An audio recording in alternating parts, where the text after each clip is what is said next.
Lily Lolia, ethnobotaniste, herboriste, spécialiste de l'anthropologie des Caraïbes. Aujourd'hui, j'aimerais parler avec vous de l'alimentation, qui parle un peu de la médecine traditionnelle caribéenne, mais on va pas aller jusque-là parce que ça nous prendra beaucoup de temps et c'est quelque chose qu'on étudie en long, en large dans le parcours savoir caribéen. Donc, je veux juste partager, attirer votre attention sur quelque chose.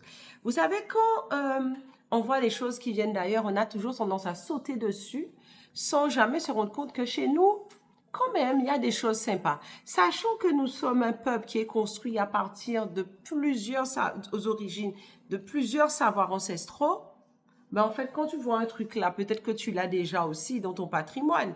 Simplement, ce n'est pas par chauvinisme, hein, mais je parle surtout de ça par praticité et pour nous permettre de gagner en qualité de vie pour nous et pour les nôtres. Et puis, mettre aussi entre nos mains des outils qui nous permettent d'atteindre plus facilement nos objectifs ou avoir des résultats plus évidents et plus facilement. Parce que souvent, on entend parler de procrastination, mais on a tendance à oublier que la procrastination ou la dépression ne sont pas c'est pas uniquement dans sa tête que ça se passe. Il se peut que ton corps n'ait pas les éléments qu'il lui faut pour arriver de point A à un point B. Il se peut que tu te nourrisses d'une certaine façon, eh ben, consciemment et inconsciemment, qui te plombe. Et c'est dans ça, l'alimentation consciente caribéenne peut t'aide, peu importe. Alors, on va parler d'une chose, l'histoire du sucre. Alors, je vais choquer peut-être plusieurs personnes. Est-ce que vous savez que toute cette histoire d'esclavage et tout ça est liée au sucre? Mais pas parce que le sucre, ah oui, il y avait des plantations. C'est pas juste ça. Simplement, quand les Européens ont découvert le sucre, ils ont commencé les Italiens notamment, ils ont commencé à exploiter le sucre, à avoir des plantations de sucre. Et quand ils ont été chassés en Constantinople, ils n'avaient plus cette possibilité. Je ne sais plus quelle reine d'Angleterre avait toutes les dents carriées à force de manger du sucre. Et en fait, nous savons que le sucre aujourd'hui est vachement addictif. Le sucre rend nerveux. Tout excès en toute nuit, je ne vous dis pas de ne manger pas de sucre, etc. Je ne me permettrai pas. Mais simplement, je tiens à vous faire savoir en quoi, déjà tout de suite, planter le décor, en quoi l'utilisation et la consommation excessive de sucre n'est pas bonne. Et quand on regarde comment nos ancêtres vivaient longtemps et en bonne santé, j'ai envie de vous dire, est-ce qu'ils ont consommé tant de sucre? Non. Et sachez, rappelez-vous bien, quand vous buviez votre soft drink, votre boisson gazeuse, on vous donnait de temps en temps une boisson gazeuse. Déjà, c'était de la part du temps des jus de fruits locaux parce qu'on ne donnait pas de boisson gazeuse aux enfants. Rappelez-vous, il y a un temps encore, on ne donnait pas de boisson gazeuse aux enfants. Et quand nos parents ont commencé à avoir accès aux boissons gazeuses, c'est en deuxième partie de journée qu'ils ont consommé. Ça vous rappelle un truc ou pas? Et même quand ils avaient une certaine appétence pour les saveurs sucrées, elles étaient consommées à un moment précis de la journée. Et peut-être que ce que j'énonce là vous rappelle des souvenirs, vous rappelle des petites choses qui ont été faites ou qui se faisaient. D'ailleurs, là, il y a une personne qui m'avait fait la suggestion en réunion. Ah oui, ça me rappelle le pain avec le beurre Sovaco, je crois que c'est Sovaco, qu'on tartinait et tout. Vous vous rappelez de ça? Ou ça vous parle ou pas? Ça vous parle? Dites-moi en commentaire, ça vous parle. En attendant, mettez-moi un petit cœur, likez, partagez, un commentaire, ça fait toujours plaisir et ça donne envie d'aller plus loin. Alors, aujourd'hui, il est très à la mode, mais c'est quelque chose qui, a 15 ans, était déjà très à la mode dans certains milieux aux États-Unis, de manger 6 fois par jour. Et c'est vrai que je suis encore étonnée de voir qu'en 2026, certains pensent encore que manger 3 fois par jour, c'est ce qu'il y a de mieux. Alors, et même qu'on voit, c'est beaucoup de sportifs, beaucoup d'hommes qui parlent de manger 6 fois par jour. En quoi est-ce que c'est bien? Ben oui, parce qu'il y a beaucoup d'hommes entrepreneurs, il y a beaucoup d'hommes, il y a peut-être plus d'hommes qui le seraient, et aussi beaucoup d'hommes sportifs, et qui parlent des contraintes. Chez nous, ça n'a pas été une contrainte. Hein. Et si vous voulez réguler votre corps physique et votre alimentation, je parle pas de régime, je n'aime pas ce mot, Mettez-vous à manger 6 fois par jour. Vous allez voir, selon ces codes-là, vous allez voir si vous n'allez pas changer votre métabolisme. Simplement, le secret, évidemment, il y a des aliments qui se mangent en début de journée. Il y a des aliments qui se mangent en mi-journée. Il y a d'autres en fin de journée. Par exemple, vous vous rappelez qu'on nous disait, ah oui, mais le concombre, on ne peut pas manger concombre le soir? Parce que ça vous est jamais arrivé de manger des concombres en fin de journée, en deuxième partie de journée, votre corps est déjà bien chaud et que vous avez des remontées acides et tout ça? Ça vous est arrivé ou pas? Vous avez du mal à le digérer? Parce qu'il y a une raison, les concombres se mangent en première partie de journée. Donc, manger 6 fois par jour, ça a un avantage majeur. C'est lequel? L'avantage majeur de manger 6 fois par jour, c'est de ne pas alourdir l'estomac et d'avoir des temps de digestion beaucoup plus longs, ce qui fait que vous soyez moins productif. Mangez plusieurs fois par jour, selon comment le faisaient nos anciens. Vous verrez si vous ne serez pas aussi productif, voire largement plus productif de quelqu'un qui se prendrait certaines boissons à base de taureau. La canette est bleue, je ne dis pas plus. Essayez, vous allez voir.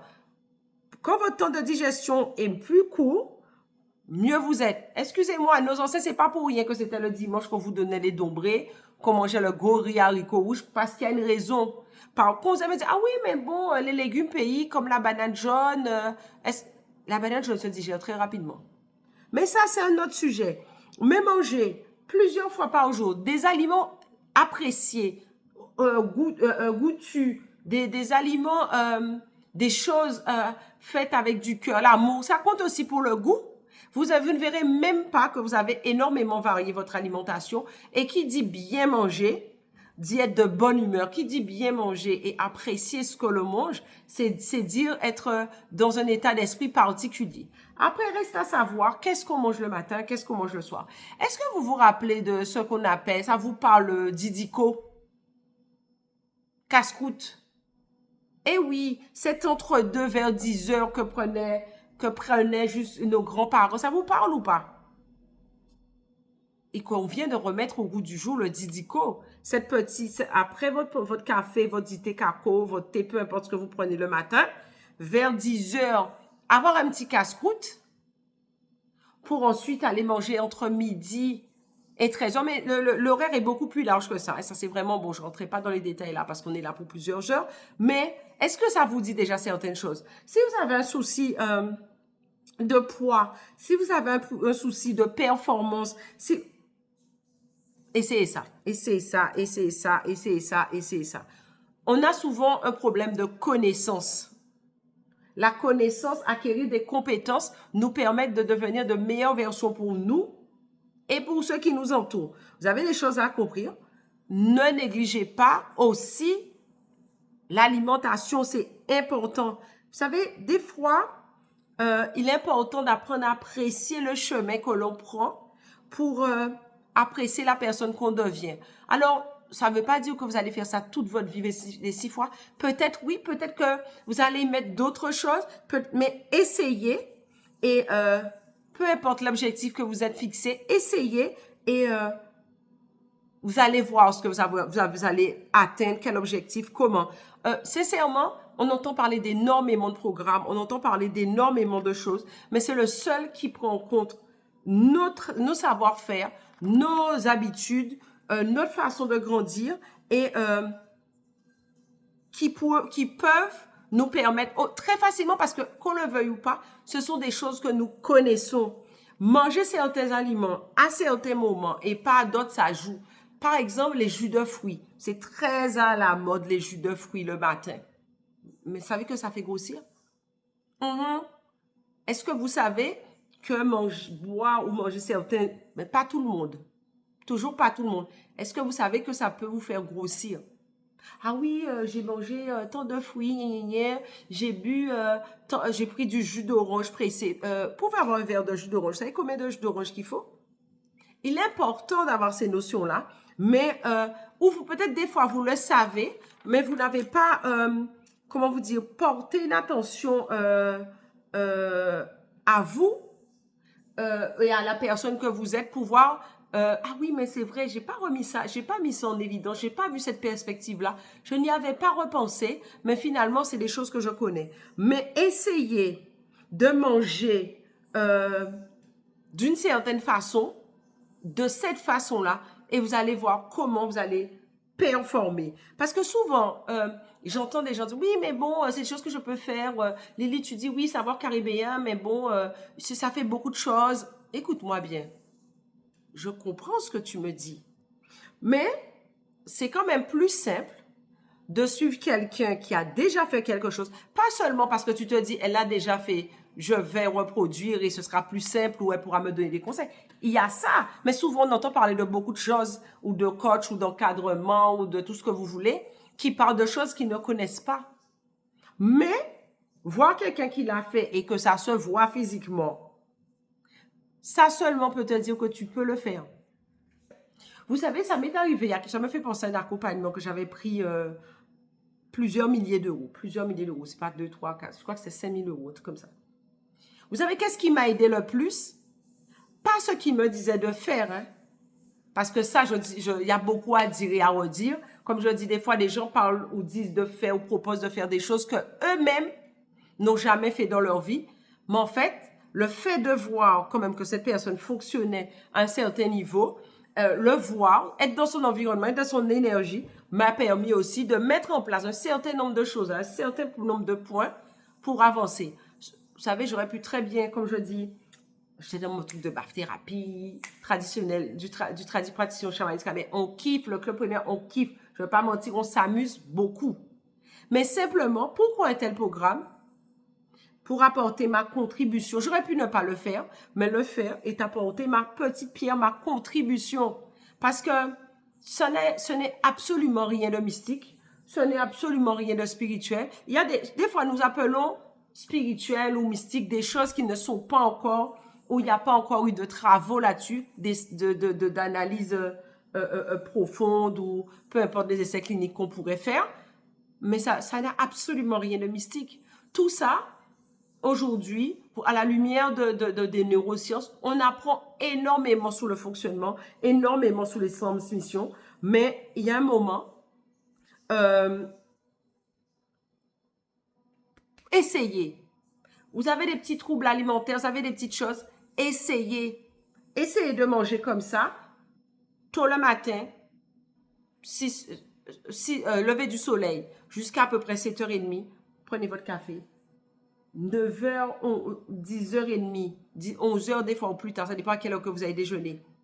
Prenez votre didico, votre casse-croûte.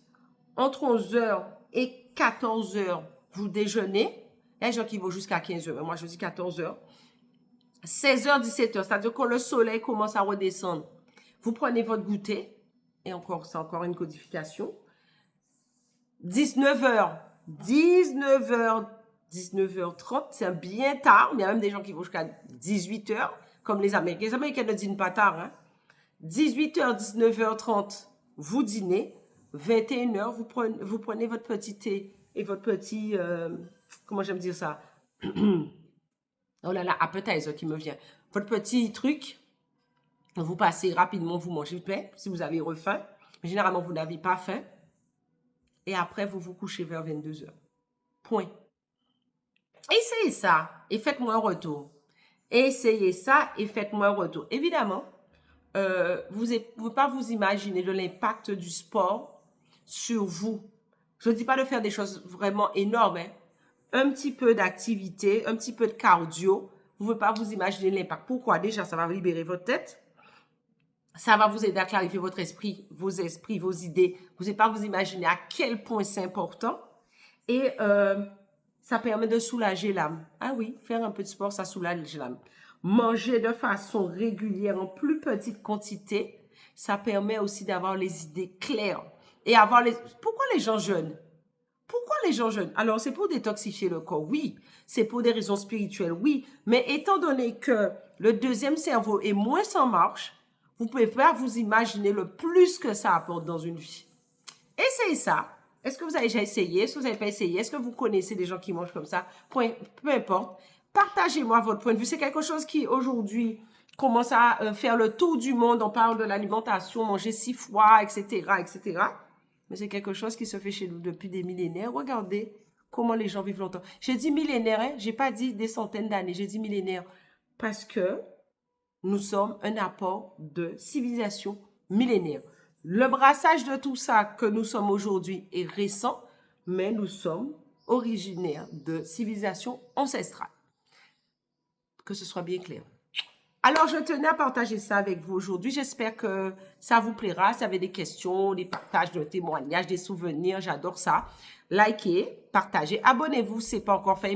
Merci d'avoir suivi cette vidéo jusqu'à la fin. Je vous embrasse bien fort et dites-moi si ça vous intéresse que je fasse ce type de vidéo. Belle beau et à dans d'autres soleils. Bye bye.